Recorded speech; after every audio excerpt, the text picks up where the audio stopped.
Tanggapin mo.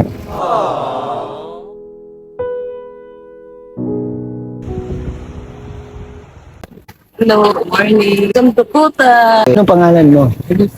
Matagal ka na ba dito? Taga dito ka rin. Ano ka ba? Single.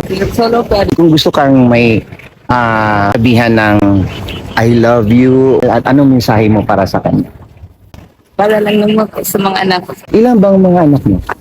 Sana mag-aral sila ng mabuti para lang naman yan sa kanila. At sana hindi sila palagi magpapasaway sa akin. Kasi alam naman nila paano lang yung trabaho ko.